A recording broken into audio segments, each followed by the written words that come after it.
شما عزیزان نخست توجه کنید به موضوع امروز 28 مای. намоишгоҳи даҳшатафканони асир. раёсати амнияти миллии афғонистон таъкид мекунад ки асирон ҳамагӣ дар терроризм даст доранд. агар ман медонистам ки ин ҷо ҳама мусалмонанд, ман ҳеҷ гоҳ ин ҷо намеомадам.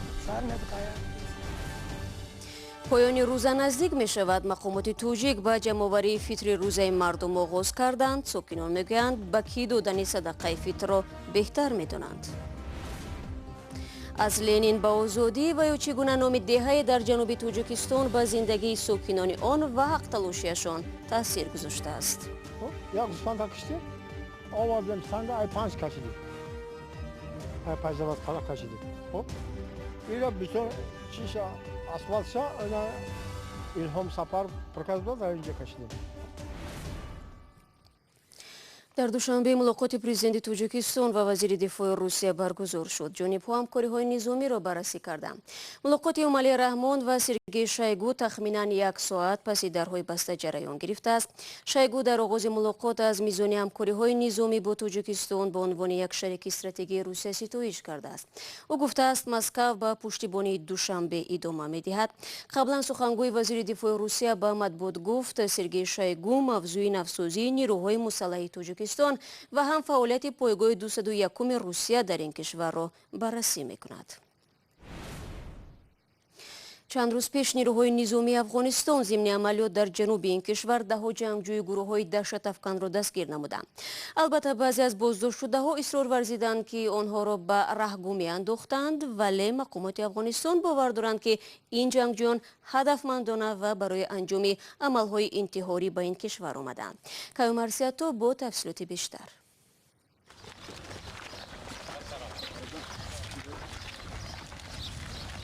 афғонистон гурӯҳи ҷангҷӯёнро бо ниқоб дар рӯй ва завлона дар даст намоиш дод.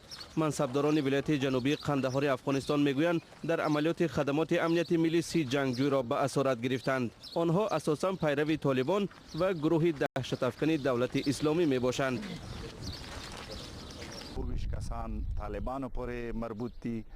ин гурӯҳ аз 27 толиб ва 3 шаҳрванди покистон аз вилояти Панҷоб иборат аст ки аъзои созмони Ҳофиз Саид ё худ лашкари Тайба буда мехостанд ба воситаи минтақаи Спинбулдаки вилояти Қандаҳор ба вилояти Кунор рафта дар шарқи Афғонистон дар ноҳияи Нургал ба сафҳои гурӯҳҳои даҳшатафкани давлати исломӣ пайваста бар зидди давлати исломии Афғонистон биҷанганд. او د افغانستان د اسلامي جمهوریت دولت په ضد او د دې ولسونو په ضد باندې خپل تروریستي عمل سرته ورسید. یکی از اسیران سبب پیوستنش به صف دهشت‌افکنان را چنین شرح داد. اکبر بایله که ادر дӯстам ба ман гуфт ки мо бояд ба Афғонистон рафта ба бародарони мусалмонамон кӯмак расонем. ӯ афзуд ки доиш бар зидди ҳукумати Афғонистон меҷангад. агар ман медонистам ки ин ҷо ҳама мусалмонанд, ман ҳеҷ гоҳ ин ҷо намеомадам.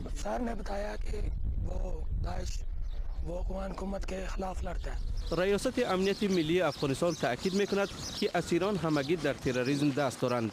آنها با تهیه حمله ها به سیماهای دینی و منصبداران امنیتی متهم میشوند. ҷангҷӯёни доишие ки дар Афғонистон намоиш дода шуд аслан аз покистонанд, вале пайравони ин гурӯҳи даҳшатафкан ба тамоми ҷаҳон хатар дошта метавонанд. ба вижа баъди он ки хилофати гурӯҳи ба ном давлати исломӣ дар ироқу Сурия ба ҳам зада шуд, нигарониҳое вуҷуд дорад ки ҷангҷӯёни он тариқи Туркия ба зодгоҳашон бармегарданд, мин ҷумла ба Осиёи марказӣ ҳам. Сироҷдини Ислом ҳамкори мо аз бахши узбекии Радиои Озодӣ айни ҳол дар Туркия қарор дорад ва қабл аз барнома ман бо ӯ суҳбат доштам. нахуст пурсидам ки оё воқеан чунин хатар эҳсосшаванда аст ё не. салом, не ин гуна эҳсос нест. албатта дар Туркия дар Истанбул ман оромиро дидам, вале муҳоҷирони зиёде аз Ирону Сурияро дидам мумкин аст. дар маркази шаҳр гуфта мешавад ки садҳо ҳазор муҳоҷирони сириягӣ дар инҷо сарпаноҳ гирифтанд ва зиндагӣ доранд. вале дар манотиқи сарҳадии Туркия ва Сурия گفته می شود که مهاجران زیادی سوریگی جمع آمدند و شاید هم بین آنها طرفداران داعش باشند. ولی من با چند نفری که از ازبکستان و تاجیکستان آمده بودند اینجا صحبت کردم. آنها گفتند که تا هنوز یک وضعیت متشنج را احساس نکردند. سیراجدین، شما در آنجا با آنهای صحبت کردید که نزدیکانشان در سوریه و عراق بازداشت شده است. چند روز پیش یک زن توجیک که در اسارت کورتوی سوریه است با مادرش در تاجیکستان تماس گرفته خواست که آزادی او و فرزندانشان را بخرند. اما آیا مصاحبان شما در این باره چی میگویند؟ با آنها نیز همین گونه معاملات پولی پیشنهاد شده است؟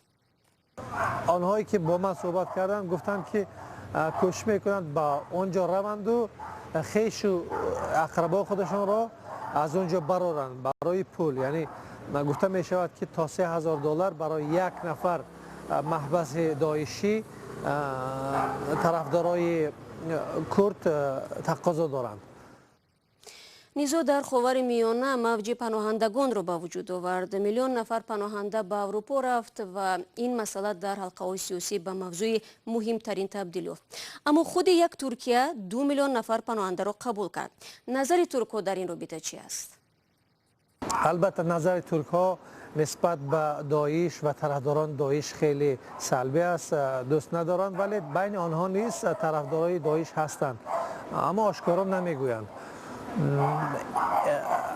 من در مجموع وقتی که با ترک‌های محلی صحبت کردم آنها میگفتند که از آمدن نفر زیادی مهاجران از سوریه و از کشورهای دیگر از جمله از آسیای مرکزی از ازبکستان و ترکمنستان و قرقیزستان و تاجیکستان خیلی نگرانند، چون آنها آمدند و مثلا سطح زندگیشان پایین رفت، دزدی جنایت زیاد شده است، فحش زیاد شده است گویا، و بخواستند که این مسئله حل فصل خودش را هر چه زودتر پیدا کند، چون ترکیه کشور زیاد است، بیش از 82 میلیون نفوذ دارد و آمدن بیش از 2 میلیون سوریایی البته زندگی آنها را از ره برآورده است تا اندازه، مخصوصا این در شهرهای بزرگ چون استانبول دیده می شود. همکارم سیراجدین اسلام بود که از ترکیه با ما صحبت میکرد. من برنامه را ادامه میدهم و برمیگردیم به تاجیکستان. تو انجام ماه رمضان یک هفته دیگر باقی ماند و در تاجیکستان مقامات به جمع‌آوری فطری روزه مردم پرداختند.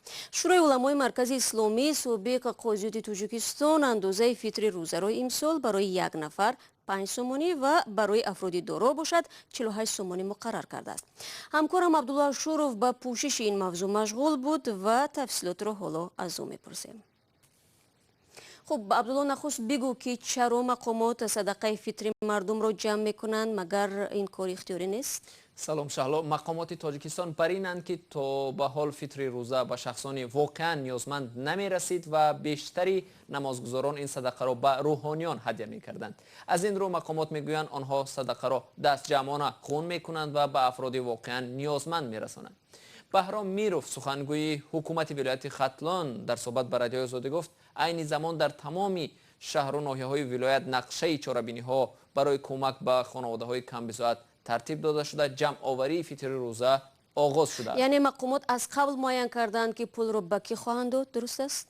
بله، مقامات در برابر جمع آوری صدقه عائله‌های کم بضاعت را نیز روی خط می‌کنند که به آنها صدقه فطر داده می شود. برای مثال عبادالله نعمتزاده رئیس جماعت رودکی ناحیه واسه گفت در جماعت 200 خانواده کم بضاعت و یک یتیم کل الکی روی خط شدند که صدقه فطر مردم به آنها تقسیم کرده می شود. عبدالله، آیا تقریبا معلوم است که مقامات از این حساب چه مقدار مبلغ را می توانند جمع کنند و تا کجا کفالت است که مبلغ های جمع شده واقعا به خانواده های فقیر می رسد؟ سال گذشته شهلا کمیته دینی تاجیکستان رسما اعلان کرده بود که از حساب فطری روزه در قلمرو کشور 42 میلیون سومانی مبلغ جمع آوری شده به نیازمندان رسانیده شد. در مورد تقسیمات عادلانه این مبلغ ها واقعا سوال زیاد است و کارشناسان هم میگویند دولت را ضرور است پیش از همه باید شفافیت تقسیمات این مبلغ ها را تامین کند. من میترسم که همین فطری روزه باید مثلا باز کروپسیا بازی نکند که مردم یک قسمش کیسه نزنن. کی میدونه یکیش میگیره 100 تومان میشه، دیگرش میگیره 10 تومان میشه. حکومت باید که از چوتی است که ما شما فلان خطر پول گرفتیم و فلان خطر پول دادیم.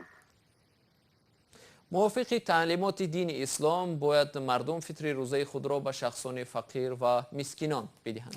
تشکر عبدالله برای صحبت. در تاجیکستان بار اول نیست که برخی رسوم دینی از جانب مقامات تنظیم می شود. از جمله تو امروز نمازگزاری، مرکه های عزا، جنازه و امثال این از سوی اداره های دولتی نظارت می گردد.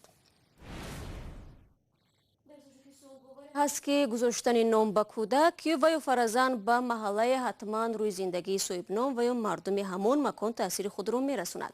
اخیراً امردین اولیموف در دهه با نام آزادی در حدود ناحیه جیهون مهمان بود و همراه با شما خواهیم دید که این نام آزادی به ساکنانش به چه شکل اثر کرده است.